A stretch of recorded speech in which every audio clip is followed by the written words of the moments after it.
మాజీ మంత్రి కేటీఆర్ వ్యాఖ్యలపై పీసీసీ అధికార ప్రతినిధి గౌరీ సతీష్ స్పందించారు. గురువించ తన నలుపు తనకు తెలియనట్లు కేటీఆర్ మాట్లాడుతున్నారని ఎద్దేవా చేశారు. తనపై వచ్చిన ఆరోపణలను వాస్తవం కాదని నిరూపించుకోవాలి, కానీ అలా కాకుండా ముఖ్యమంత్రికి సవాల్ విసరడం సరికాదని ధ్వజమెత్తారు. నియమ నిబంధనలు ఉల్లంఘించి నిధులు ఖర్చు చేయడం నేరమా కాదా అని నిలదీశారు. మంత్రివర్గ తీర్మానం కానీ, గవర్నర్ అనుమతి కానీ, ఆర్బీఐ అనుమతి కానీ లేకుండా ఎలా ప్రభుత్వ సొమ్మును ఇతర దేశాలకు బదిలీ చేస్తారో దెయ్యాలు వేదాలు వల్లించినట్లు కేటీఆర్ మాట్లాడుతున్నారని విమర్శించారు గౌరీ సతీష్.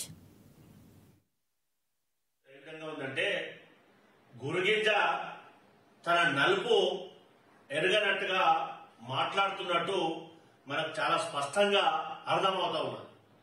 తన పైన వచ్చినటువంటి ఆరోపణలకు నిరూపించుకోకుండా గౌరవ ముఖ్యమంత్రి గారి పైన దమ్ముంటే చర్చకురా, మీపైన ఏసీబీ కేసుంది, మీపైన ఈడీ కేసుంది కాబట్టి నాపైన కక్ష సాధింపు చర్యలు అని మాట్లాడడం అంటే చాలా విడ్డూరమైనటువంటి మాట. ఎందుకనంటే మీరు చేసింది తెలంగాణ రాష్ట్ర ప్రజాధనాన్ని వృధా చేసినటువంటి మీరు కనీసం మంత్రిగా పనిచేసినప్పుడు మంత్రి మండలి యొక్క ఆమోదం లేకుండా, ఫైనాన్స్ మంత్రి యొక్క ఆమోదం లేకుండా రాష్ట్ర ప్రభుత్వం యొక్క ఖజానాను, హెచ్ఎండిఏ ఖజానాను మీరు డైరెక్ట్ గా ఎఫ్ఆర్బి నిబంధనలు పాటించకుండా ఇతర దేశాలకు నిధులు తరలించడం అనేది ఆర్థిక నేరమా కాదా అది సమాధానం చెప్పకుండా నేను సచ్యులునని చెప్పుకునే ప్రయత్నం చేయడం విచారణలో ఉన్నప్పుడు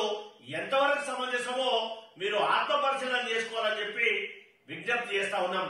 దాంతో పాటు మీపైన వచ్చినటువంటి ఆరోపణలను డైవర్ట్ చేయడానికి బీఆర్ఎస్ పార్టీ తెలంగాణ రాష్ట్రంలో ప్రతిపక్ష పార్టీలే లేకుండా